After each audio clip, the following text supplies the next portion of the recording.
मंदिर पे जाओ तो एक भाव जरूर होना चाहिए, कौन सा, कि जहां नाथ ले चलोगे वहां मैं चलूंगा, और जहां नाथ रख दोगे वहां मैं रहूंगा।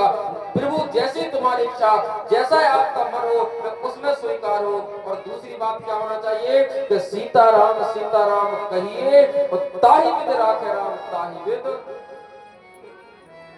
इसलिए भैया जजमान जी मोबाइल तो सुने दूर हो सुन लो, घर में गैया जरूर ले कथा होगी।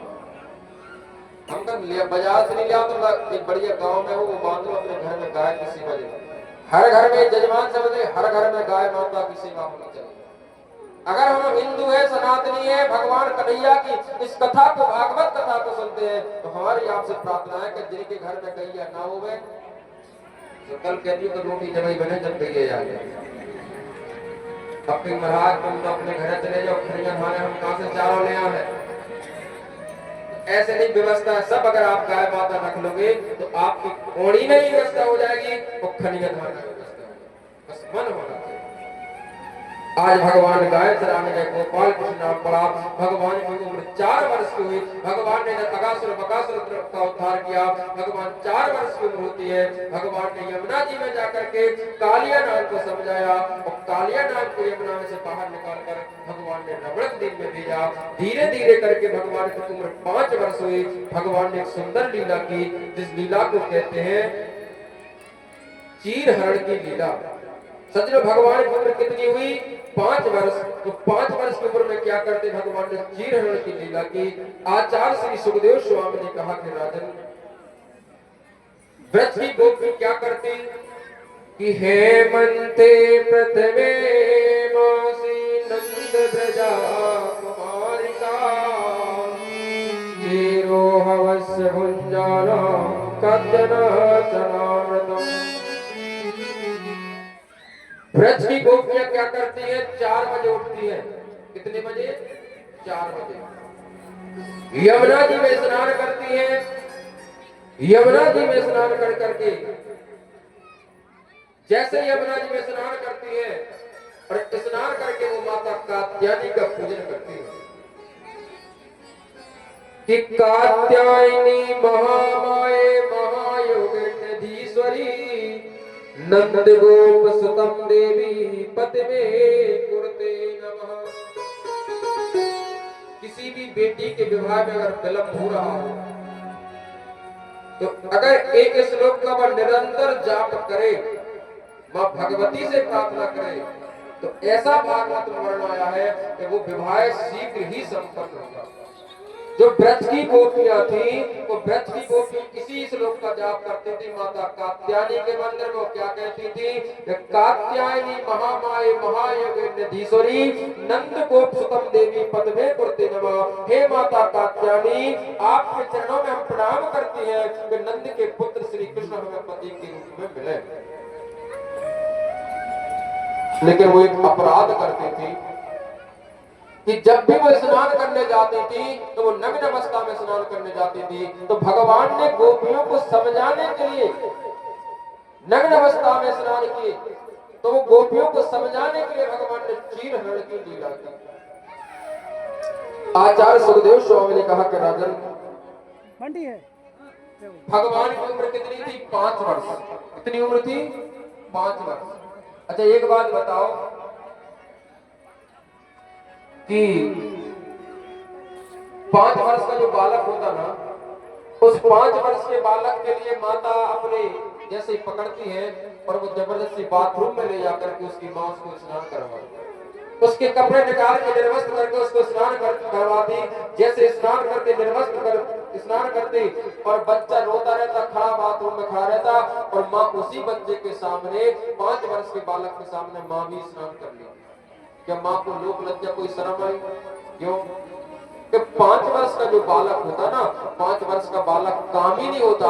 5 वर्ष का जो बालक होता ना वो स्त्री पुरुष के भेद को भी नहीं जानता। और 5 वर्ष का बालक काम ही नहीं हो सकता है। भगवान की उम्र कितनी थी? 5 वर्ष। क्या भगवान 5 वर्ष के काम ही हो सकते? गीता में भगवान ने कहा है कि यत्र योगेश्वरः कृष्णो यत्र पार्थो धनुर्धरः था। भगवान ने सब कुछ किया, लेकिन फिर भी भगवान योगेश्वर है। ऐसे भगवान ने सुंदर चीरहरण की लीला की, गोपियों को सुंदर समझाया। आगे चल करके भगवान की उम्र हुई 7 वर्ष, तो भगवान 7 वर्ष की उम्र में एक सुंदर लीला की, जिसको कहते हैं गिरिराज की लीला। सजने गिरिराज कौन है? हमारे जितने भी दादा महापुरुष लोग बैठे हैं, आपने कथा में सुना होगा कि गिरिराज जी कौन है। बहुत पूजा की होगी, परिक्रमा की होगी, लेकिन ये गिरिराज किसके पुत्र है? गिरिराज जी किसके पुत्र है? द्रोणगिरी पर्वत के पुत्र है गिरिराज। सावधान होकर आप लोग इस बात को सुन लें। चिंता नहीं करो। गिरिराज कौन है? द्रोणगिरी के पुत्र है गिरिराज। भगवान ने पूजा क्यों करवाई? वोट वाली तो कोई बात थी नहीं, लेकिन फिर भी भाई साहब अभी जो 10 फरवरी से 17 फरवरी कथा थी, तो भाई साहब वहां कथा में पहुंचे थे। और बंधु, हमारा आपसे कर्तव्य ही है कि जीवन में निरंतर प्रभु की सेवा में काम। और बंधु जी, बनोटा वाले सरपंच साहब ब्रजमोहन जी, हाँ, ऐसे ये तो हमारे रिश्तेदार है बनोटा वाले महाराज पूर्व सरपंच जी। और मैं तो अचानक से दिमाग में आई कि बोले वृंदावन बिहारी लाल की जय। आप कर रही बनोटा पीपर फेरो। सरपंच साहब इस बात को कभी कभी कथा में बोलते हैं कि रही बनोटा पीपर फेरो और भूख लगे से दत्ताए रहो। पुरानी कहावत है आपकी। तो कथा में जो पधारे सब लोग और स्वागत वंदन अभिनंदन है। बोले श्री वृंदावन बिहारी लाल की जय हो। हनुमान जी महाराज की जय हो। सज्जनों, इधर जैसे ये गिरिराज जी कौन है? द्रोणगिरी के पुत्र श्री गिरिराज। आचार्य श्री सुखदेव स्वामी ने कहा कि राजा भगवान ने पूजा क्यों करवाई? जिस समय त्रेता युग में सेतुबंध रामेश्वरम पुल जो बन रहा था सेतु, उसी सेतु के निर्माण के लिए बड़े-बड़े पर्वत, बड़े-बड़े पहाड़ों को लाया जा रहा था। देखिए, हलचल को करिए बंद, ध्यान लगाइए इधर क्या हो रहा है, वो मत देखिए। तो बड़े-बड़े पर्वत पहाड़ों को लाया जा रहा था, तो श्री हनुमान जी महाराज ने गिरिराज पर्वत को उठाया और गिरिराज पर्वत को उठा करके लेकर जा रहे थे कि तब तक हुआ क्या हुआ कि सेतुबंध रामेश्वर मतलब निर्माण, जो पुल का निर्माण हो चुका था। प्रभु श्री राम को पता चला कि पुल का निर्माण हो चुका है, तो प्रभु श्री राम ने आदेश दिया कि जो जहां पर्वत लेकर आ रहे हैं उन पर्वतों को वहीं पर स्थापित कर दीजिए। तो जैसे ही ब्रज क्षेत्र में आए और गिरिराज पर्वत को स्थापित किया, तो गिरिराज की आंखों में आंसू आ गए कि मैं इस युग में प्रभु की सेवा में काम में नहीं आ पाया। तो प्रभु श्री राम ने कहा आप चिंता मत करो, द्वापर युग में मैं अपने साथ में ही उन गिरिराज की पूजा करूंगा। तो वही भगवान श्री राम द्वापर में कृष्ण बन कर आए और आज भगवान ने गिरिराज की पूजा कर। सज्जनों, ये गिरिराज की पूजा क्यों कि जो ब्रजवासी थे वो नित्य प्रतिवर्ष इंद्र की पूजा करते थे।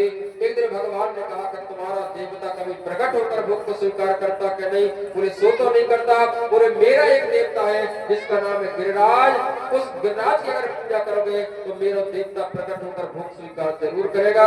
सभी ब्रजवासियों ने कह दिया कि इंद्र की पूजा नहीं करेंगे, इंद्र की पूजा नहीं करेंगे, हम गिरिराज की पूजा। तो कहा कि तेरो गिरिराज क्या खावे? कहा मेरो गिरिराज कच्चा पक्को रसगुल्ला रसमलाई कलाकंद बालूशाही पर जो कचौरी बना लो वो प्रेम से खा लेता। अब सभी ब्रजवासियों ने सुंदर सुंदर पकवान बनाए। सज्जनों, थाली को सजाया, गाड़ियों को सजाया, बड़ी-बड़ी डलियों को रखा। हमारे आचार्य जी तैयारी करें और हमारे समक्ष जो पधारे हमारे भाई साहब, आप सबके प्रिय श्री अरविंद सिंह लोधी जी, उनसे भी हमारा आग्रह है कि 2 शब्द वो भी। लेकिन हमने आप सबसे कहा था कि साई मांगे मांग लो कर दीजिए प्रभु दोई, संत समागम हरि कथा जिस दिन मोहर। बोले वृंदावन बिहारी लाल की जय। हेलो, सर्वप्रथम हनुमान जी महाराज के चरणों में नमन करते हुए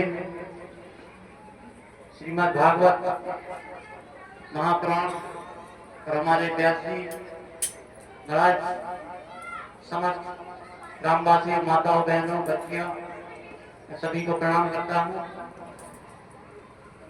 मैं, मेरा सौभाग्य मान लो या कुछ भी मान लो, जहां भी, वैसे अभी भी हम एक श्रीमद् भागवत कथा अपने बगल के गांव में चल रही है, वहां से आ रहे हैं और महाराज जी सब लोग 7 दिन पूरी कथा सुनते हैं।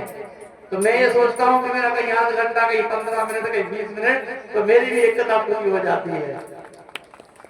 आप सभी माताओं, बहनों और सभी से यही निवेदन, प्रार्थना करना चाहता हूँ कि आपने 4-5 दिन, 5 दिन हुए ना जी, 4 दिन या 5 दिन, जितने भी दिन आपने व्यास जी महाराज, हमारे शास्त्री जी, सगवारा वाले जयदेव शास्त्री जी, इनके मुखारबिंद से जो आपने यहाँ पर कथा में श्रवण किया है, मैं सभी माताओं, बहनों, बच्चियों और छोटे छोटे बच्चे, इन सभी से यही निवेदन करना चाहता हूँ कि आप इनसे सीखें, अच्छे आचरण, अच्छे संस्कार और अपने जीवन में धारण करें, जिससे कथा सुनने का और कथा करने का, दोनों का जो हमारा लक्ष्य है कि भाई इतने लोग यहाँ पर एकत्रित हुए हैं, माता बहन सब, हमारे बूढ़े बुजुर्ग, गांव के सभी बाल बच्चे, तो हमें सबको, हमारे साहू जी की तरफ से एक कथा का आयोजन किया जा रहा है, लेकिन इसका लाभ हम सबको ग्रामवासियों को मिल रहा है।